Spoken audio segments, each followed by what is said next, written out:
Buenas tardes a todos, muchas gracias a los organizadores por confiarme la conferencia. Como decía un profesor mío, lo bueno de los currículum es que dicen lo que uno hizo, pero no dicen si lo hizo bien o mal, ¿no? Porque si no...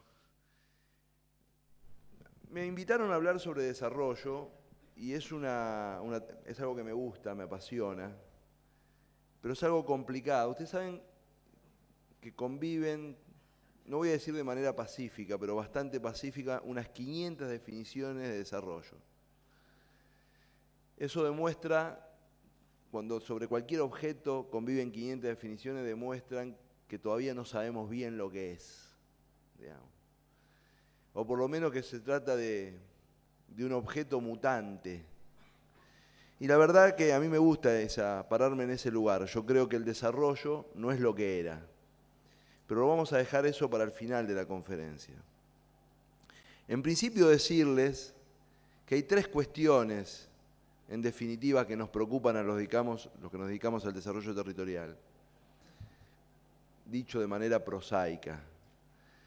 La primera es cómo hacer para evitar que la gente se mueva al trabajo y sea el trabajo el que se mueva a la gente. O sea, los procesos de metropolitanización que nosotros vivimos en la Argentina, a esta altura del partido con una patología tremenda en el caso argentino, no son exclusivamente nuestros. Y en definitiva lo que ponen en juego la movilidad voluntaria de las personas, no estamos hablando de la movilidad involuntaria por guerras, por pestes, etcétera, por persecuciones, es la cuestión de los incentivos, o sea, la gente se mueve por incentivos. En el caso argentino está bastante medido, yo se lo voy a decir, más o menos cuando los salarios en la Argentina duplican el promedio para el mismo nivel profesional que los países limítrofes, es irrefrenable la migración, en tasas de 2-1. La migración interna precisa menos, eslabones más bajos. En 1.5, 1.6-1 la migración es fuertísima. Imagínense que entre el norte de México y Estados Unidos la diferencia es 7-1. Entre el norte de África y Europa es 8-1. ¿No? Imagínense que con 1.5-1 ya la tendencia es fuertísima. Operan innumerable cantidad de factores. Yo no voy a decir si la persona tiene hábitat, si no tiene hábitat, si está educado, la condición documental, un montón de cuestiones. Pero en definitiva, uno de nuestros grandes problemas es cómo hacer para que el trabajo vaya a la gente en vez de la gente al trabajo, de modo tal de que la migración sea un hecho de la libertad, no sea una condena. Digamos, que la gente se mueva porque quiere, no porque está condenada a moverse. Bueno, esto es por un lado. La segunda consideración, de los que nos dedicamos al desarrollo territorial, es que nosotros consideramos al territorio, nosotros no hablamos de ciudad y campo, como se habló en la primera conferencia acá, pero no porque no existan, digamos, porque consideramos al territorio como una epidermis. O sea, no ocurre nada en un lugar del territorio que no afecte a otro lugar del territorio, ¿no? Imagínense en esta lógica de la migración, aumentan los salarios reales en Bolivia, Paraguay, etcétera, y la tasa de migración hacia la Argentina cambia, digamos, ¿no? Entonces probablemente que un montón de cadenas de valor en la Argentina tengan problemas de mano de obra porque ocurre una cosa, ¿no? Cambian la dieta a los chinos, para no ir más lejos con ustedes, cambian la dieta a los chinos y cambia el campo argentino, digamos. Entonces cuando uno empieza a entender que el territorio es una epidermis, sobre la que operan un montón de cuestiones tecnológicas, institucionales, económicas, etcétera, entiende que lo que heredamos es la topografía. Al territorio lo construimos. O sea, un puente cambia la relación entre dos mercados. El carnaval de Gualeguaychú no sería nada si no existiría Zárate Brazo Largo, digamos. Sería un carnaval de pueblo más, ¿no? Una infraestructura, una cuestión idiomática. Disponer de por ejemplo, la Argentina es el quinto exportador mundial de contenidos televisivos. ¿Escucharon? Quinto. Eso es porque hablamos español. Si habláramos lituano, ¿no? Disponemos de un mercado natural de 500 y pico millones de personas. Entonces, en esos 500 y pico millones de personas somos más o menos taita y eso nos permite. Entonces, el territorio es un constructo, es un resultado de la historia y de decisiones políticas. Y el segundo problema del desarrollo territorial es qué territorio construís. Y la tercera, yo les dije lo de la definición, en general está muy asociado, la idea de desarrollo está muy asociada a la idea de prosperidad, porque el industrialismo nos hizo muy fetichistas de las cositas nuevas, el producto bruto, etcétera, etcétera. Y la verdad que, voy a decir algo recurrente y que probablemente ustedes ya lo saben, digamos, ¿no? O sea, para poner un ejemplo, la Caracas próspera de 1974, con el boom del petróleo, ¿era una ciudad desarrollada o no? La Berlín devastada de agosto del 45, ¿era una ciudad subdesarrollada o no? Si el desarrollo lo conseguimos como la construcción del conjunto de capacidades sociales que nos permite resolver problemas, el indicador Producto Bruto nos sirve más o menos, no nos sirve tanto. Entonces tenemos que ver cómo construir el desarrollo es cómo construir capacidades sociales. Y hay un dato ahí que une esta reflexión de naturaleza más o menos sociológica con la economía en el orden de lo territorial. Es que ningún activo territorial se transforma en un recurso si no está cruzado por un nivel de inteligencia que lo haga aprovechable. Digamos, yo puedo estar parado arriba de un pozo de petróleo. Lo manejo mal, lo incendio, perdí todo el pozo de petróleo. O sea, para que ese pozo de petróleo produzca la riqueza que implícitamente tiene que estar cruzado por un nivel, tengo que saber geología, ingeniería, dónde lo deposito, cómo lo traslado, etcétera, ¿no? O sea, el humus de la pampa húmeda existía antes que vengan los gringos a sembrar y no producía nada. Se precisaba cruzar por un nivel de inteligencia que lo haga aprovechable. Cuando el nivel de inteligencia colectiva es muy alto, se transforman en aprovechables cosas que ni pensábamos, por ejemplo la basura. Entonces en un nivel de inteligencia muy alto, se transforma en recurso algo que no creíamos que era un recurso. O sea, este pedacito de la conferencia es para que dejemos de decir somos ricos o no somos ricos. Es una afirmación muy ligera. Porque si un activo pasa a ser recurso recién a partir de un nivel de inteligencia que lo haga aprovechable, rico e inteligente son sinónimos.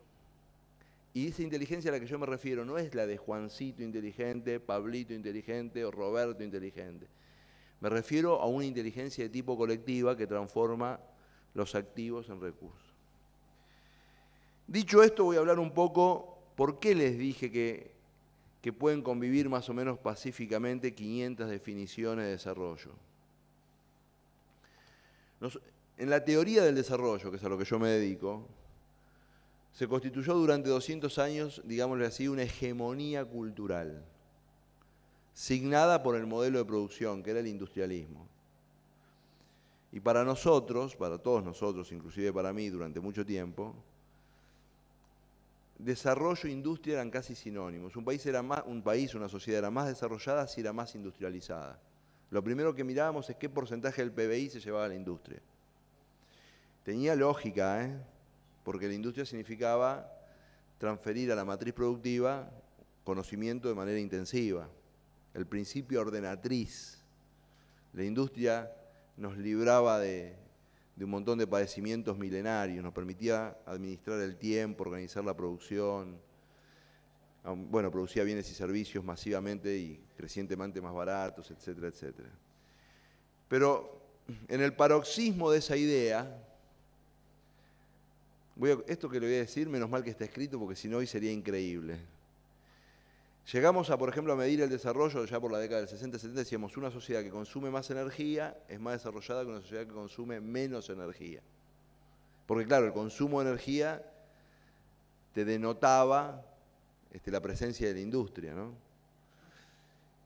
Hoy, la ciudad de Copenhague se consume menos energía por habitante que en la ciudad de Lima. Es difícil pensar que Copenhague es menos desarrollado que Lima. En la década del 60 y del 70 se decía, una sociedad que produce más basura es más desarrollada que la que produce menos basura. Para los jóvenes es interesante, porque hoy parece ridículo, pero eso está escrito. Porque el paradigma en el que estábamos parados nosotros era el paradigma industrialista. Y ser desarrollado era ser industrializado. Ahora, en el industrialismo era más desarrollado el que producía más. producía más, como decía un amigo, que hay escena de anécdota, sirva o no sirva, digamos, ¿no? Hay una anécdota soviética que es muy interesante sobre esto, que en la Unión Soviética premiaban mucho a los gerentes de empresas públicas que mejoraban los estándares productivos de los años anteriores. Entonces uno que era un pícaro se avivó, que estaba en una fábrica de tornillos, o sea, de elementos mecánicos sutiles, pequeños, elementos de ferretería. Y dijo, como se medía en toneladas la producción, si producía más toneladas, mejoraba la producción del año anterior. Empezó a hacer los tornillos más gordos, más gruesos. Un montón de toneladas más no servían para nada. Los tornillos no entraban en ningún lugar, nada, pero al tipo le habían dado el premio porque aumentó el volumen de producción. Bueno, pero eso es el grotesco de una forma de ver las cosas. En ese grotesco, una forma de ver las cosas, ¿por qué decíamos que producir más ponía en juego la inteligencia humana? Pero hoy, estoy por decir algo que sacado de contexto puede ser mal interpretado. Hoy la producción casi no tiene secretos para la humanidad. La producción estándar. Por eso los bienes industriales son crecientemente más baratos y los bienes que ponen en juego elementos críticos como la sostenibilidad agroambiental, ecoambiental, son crecientemente caros. Porque producir una silla, la matricería de una silla, no tiene ningún secreto hoy. Voy a un producto más sofisticado. Armar un celular no tiene ningún secreto. En cambio, permitir que un campo durante 60 años tenga niveles de productividad sostenible y no arruine todo el entorno, tiene un montón de secretos. Entonces, pongo el ejemplo del campo porque le es amigable a ustedes. Nos estamos corriendo de medir el desarrollo por los volúmenes productivos a medir el desarrollo por la tasa de innovación. ¿Y por qué por la tasa de innovación? Tiene una explicación. Todos nosotros vivimos apoyados en una nueva plataforma tecnológica. La plataforma tecnológica del industrialismo fue la electricidad. Cualquier señor mayor de un pueblo sabía que venía la electricidad, venía el progreso. No podían enfriar los alimentos, mirar la tele, etc. Nosotros estamos apoyados en Internet, que es una plataforma que permite la circulación de la información. Asterisco y aparte, que no es un bien libre.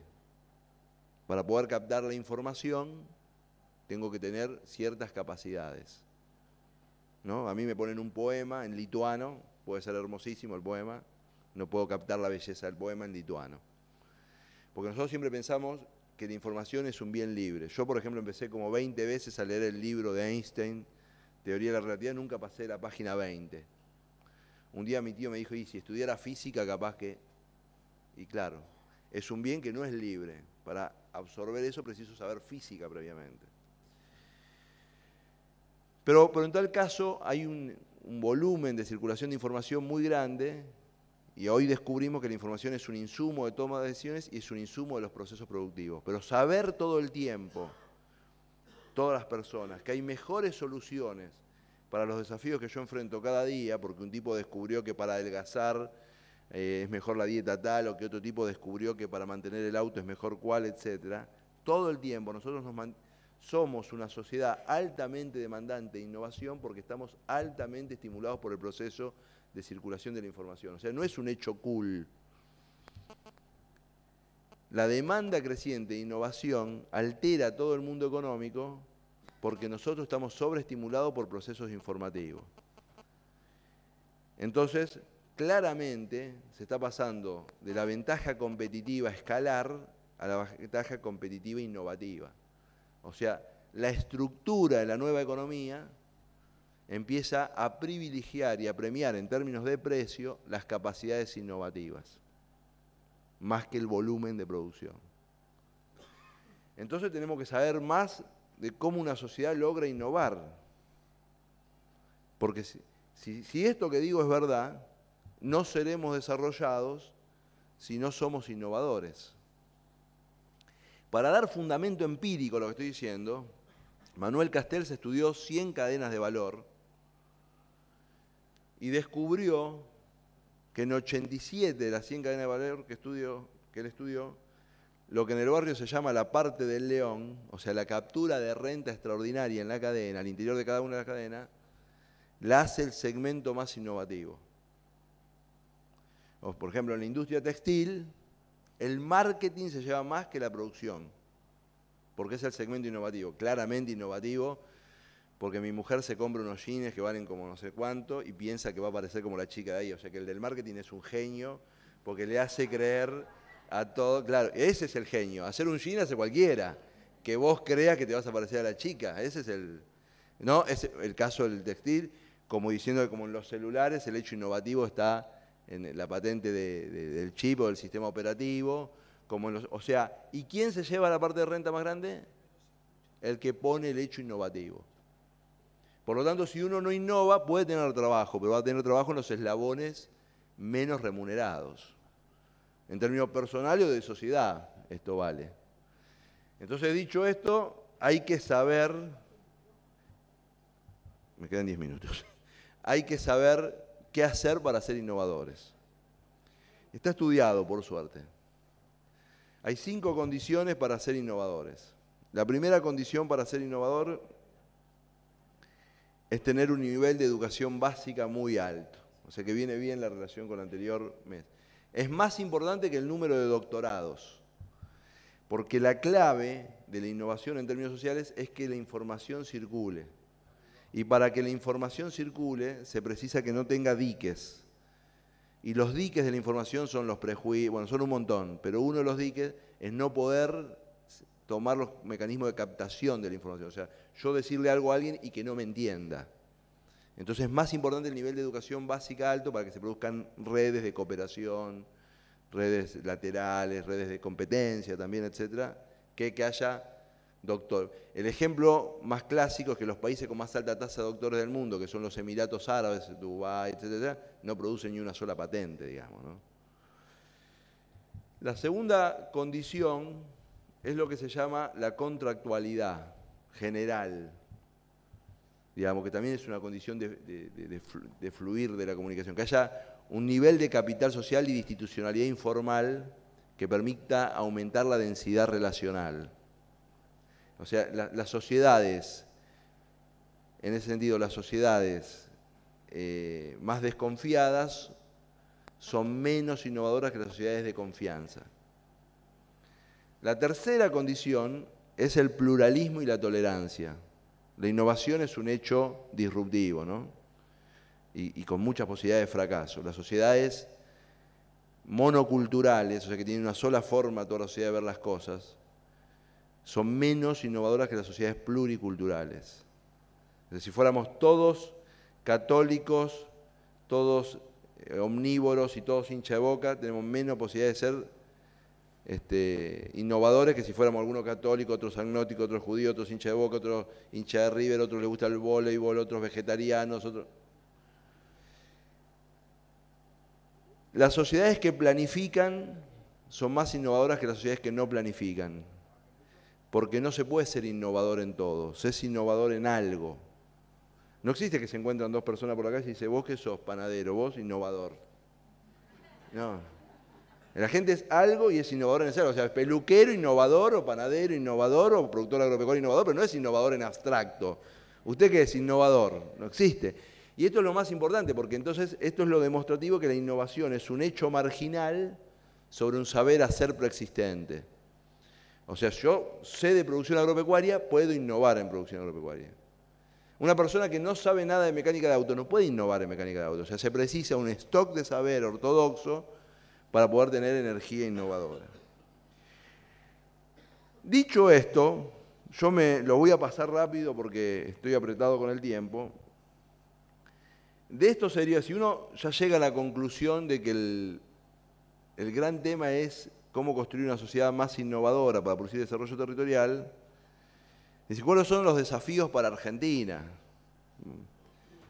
Dejo algún espacio para las preguntas, ¿no? Porque, para no ir tan a la carrera. Pero en el caso argentino, en términos de gestión territorial, hay algunas cuestiones que yo quiero remarcar. La primera es la bajísima tasa de innovación en el sector público. las políticas públicas argentinas son un compendio de repetición. O sea, la Argentina no ha ensayado grandes innovaciones desde el sector público, o sea que es la mitad del PBI prácticamente. O sea que carga todo el esfuerzo innovador en la otra mitad del PBI. Ese es un tema. La segunda cuestión es que no están dadas las condiciones territoriales para transformar los activos en recursos, porque la Argentina no ha montado una red infraestructural que permita a las sociedades transformar los activos en recursos. O sea, todo un debate sobre cómo financiar los procesos de reconfiguración territorial en la Argentina. La tercera cuestión es que una cosa que ya se dijo acá en la presentación anterior, es que nosotros tenemos ahora una ventaja que dura en el orden de los 10, 15 años más, de bono demográfico, que si no se revierte por un cambio de conducta social en términos de que la gente tenga más hijos o por un hecho de migraciones o lo que fuera, tenemos que pensar que dentro de 15 años, no siendo ricos, porque probablemente en 15 años no cerremos toda la brecha del desarrollo, vamos a tener que sostener una enorme población vieja. Que eso tiene dos costos. Uno, el de pagar la jubilación, y otro es el costo de innovación. La innovación es un hecho generacionalmente joven. Esto está estudiado. Se innova hasta una determinada edad, no se innova todo el tiempo. Y por último, así rápidamente, es el desafío de qué hacer en la Argentina con el dilema de la macroeconomía histórica de la Argentina, de la abundancia de los recursos naturales, llevado al petróleo y los minerales, en el caso que vuelvan a tener un sendero de valorización. Y lo pongo a propósito porque me interesa abrir un debate. En la Argentina se ha dicho que hay dos posibilidades cuando uno tiene muchos recursos naturales, ser como Nigeria o ser como Noruega, ¿no? O sea, como Noruega, un país donde hay una apropiación estatal de la plusrenta de los recursos naturales, una empresa profesional de alta calidad, un sistema político que tiene ciertos respetos institucionales y que genera prosperidad y bienes públicos para todos, o el caso de Nigeria, que hay una actitud predatoria, ¿no? Extractiva. Bueno, quiero decirles que hay un tercer modelo, que es Rusia, que es la posibilidad de aprovechar el bono de los recursos naturales para controlar a la sociedad civil. Entonces, dicho esto, la Argentina enfrenta el desafío de construir un desarrollo en la sociedad de la innovación con una agenda que es compleja, pero que entiendo en términos optimistas es abordable. Muchas gracias.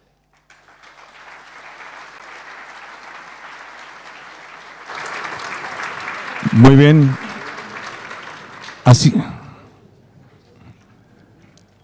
Muy bien, así escuchábamos entonces, agradeciéndole su participación al doctor Fabio Ketglas. Vamos a comenzar con la rueda de preguntas para no tenerlos a los dos de pie. Vamos a hacerlo primeramente entonces con la doctora Cecilia Veleda, así que le pedimos que se acerque al estrado, que hay algunos interrogantes para ella. Mientras tanto, Daniela y Luz se están retirando. Ah, perfecto, muchas gracias. Les acerca un inalámbrico para que podamos hacer a ambos oradores. Cecilia dice: ¿qué programa de inclusión propondría para los chicos marginados, los que abandonan la escuela?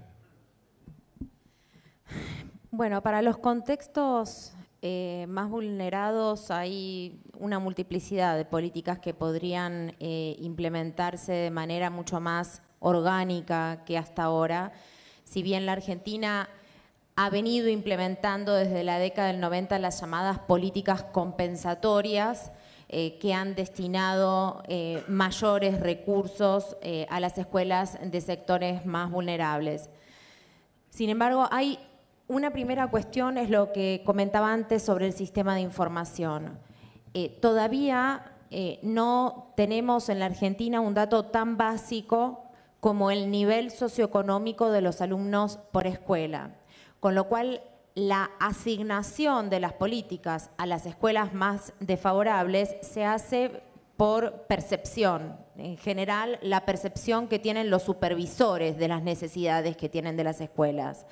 Las políticas para los sectores más complejos podrían guiarse, por empezar, con información mucho más precisa sobre cuáles son las necesidades de esas escuelas, porque hay escuelas que funcionan muy bien aún en contextos muy difíciles. Entonces, para poder atender a las escuelas con mayores dificultades, donde en general se suelen concentrar los indicadores más preocupantes de abandono, como se comentaba, o de ausentismo de los alumnos, de ausentismo de los docentes y bajos niveles de aprendizaje. Para poder mejorar las políticas tenemos que tener un diagnóstico mucho más preciso, y hoy tenemos en la Argentina y en el sistema educativo en particular un piso tecnológico, es decir, una presencia de computadoras y de acceso a Internet que permitiría contar con un sistema de información digitalizado, de tal manera que desde el propio Ministerio Nacional de Educación y desde cada uno de los ministerios provinciales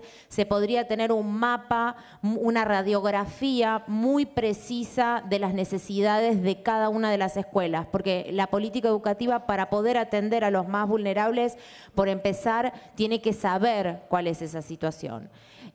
Antes me refería a las políticas para la primera infancia. Para poder prevenir el abandono y el fracaso escolar en la educación secundaria hay que empezar desde los primeros años. Esa es otra política.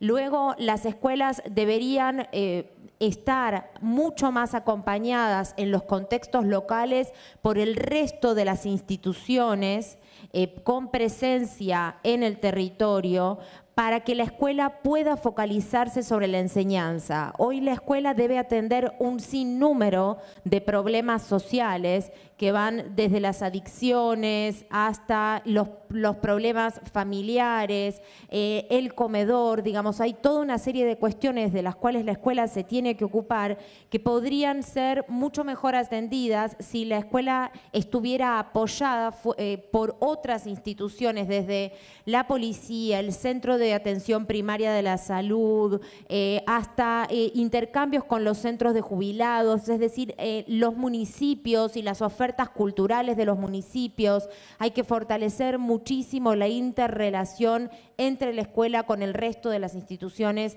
con presencia en el territorio. En el nivel primario, para prevenir el abandono en la secundaria, en el nivel primario, una política que se viene implementando con muchos años de anterioridad en el resto de los países latinoamericanos es la extensión de la jornada escolar.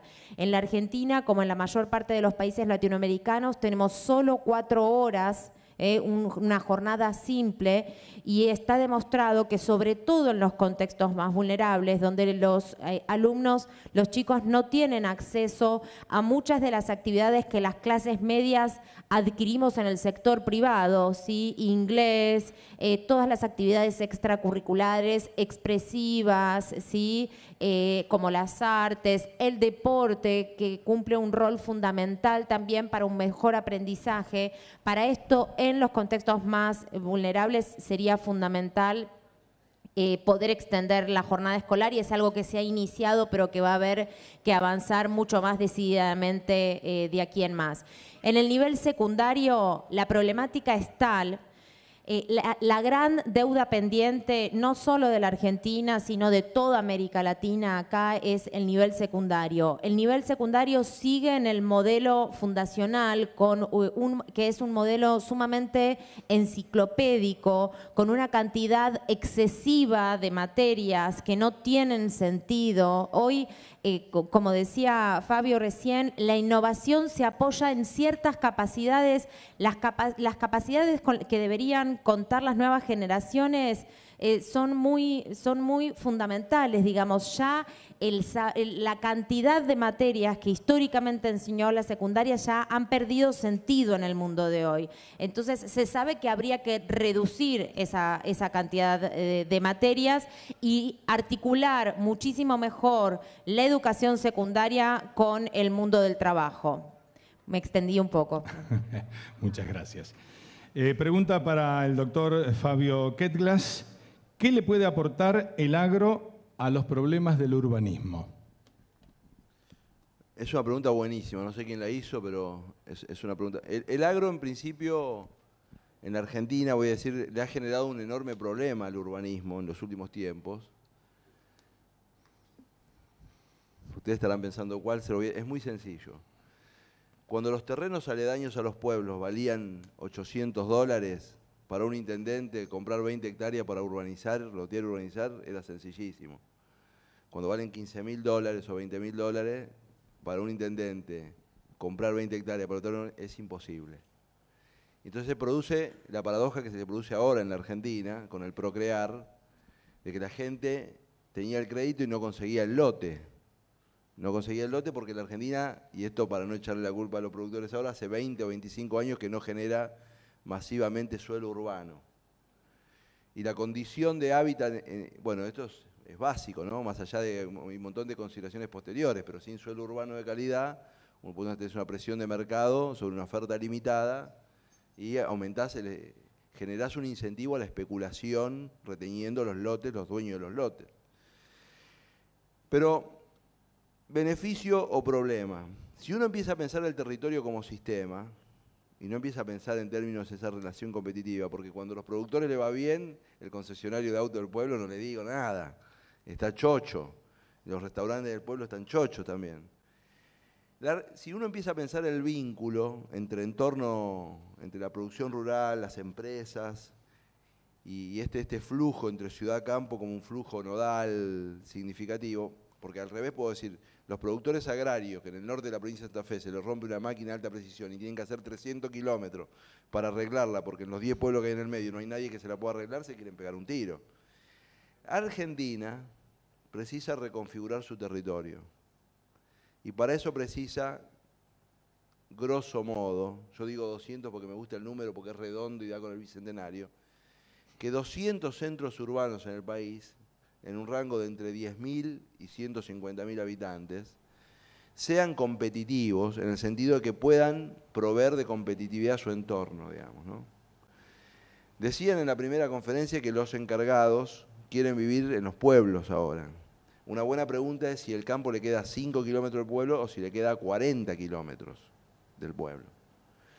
Entonces, para nosotros tener una estructura urbana de 200 ciudades en el país que sean atractivas, tenemos que pensar esa relación ciudad-campo porque de esas 200, no menos de 150 o 160 van a tener en su base agraria su fundamento de existencia.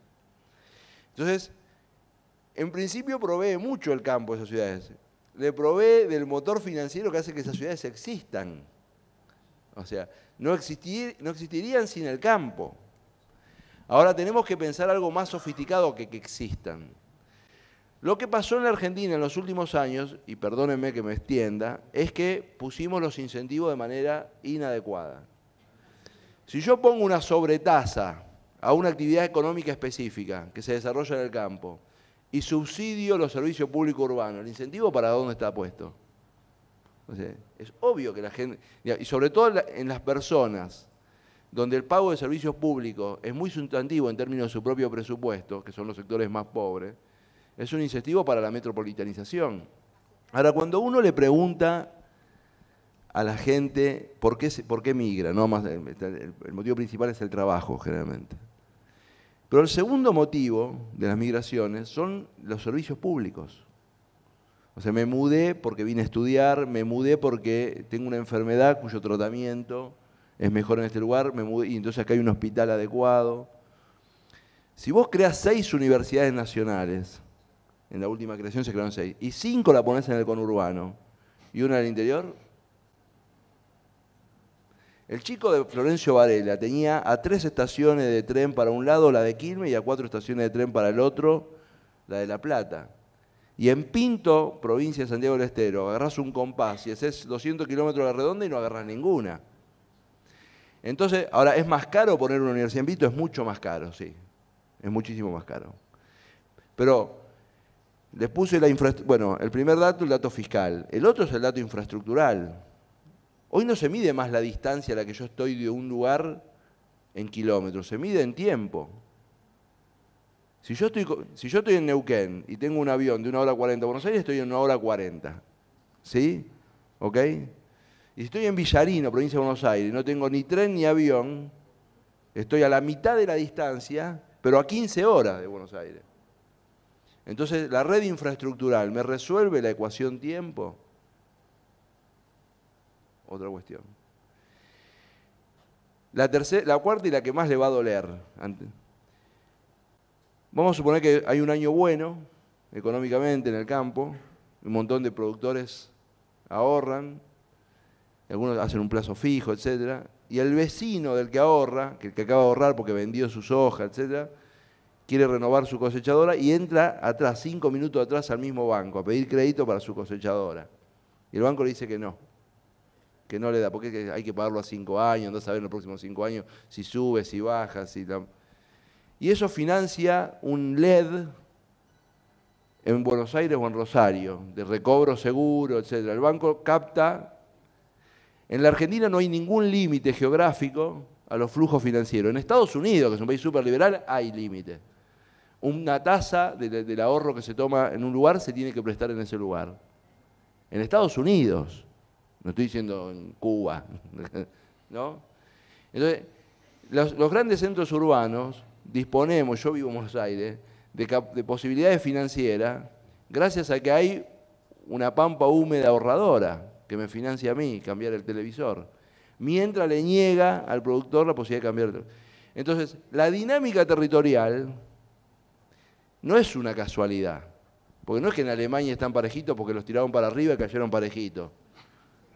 Hay política. Entonces nosotros tenemos una política que nos lleva a esta situación territorial. Entonces hay que entender no solo la relación campo-ciudad en términos de aporte al urbanismo, hay que entender la dinámica territorial como complejidad. Bueno, muchas gracias.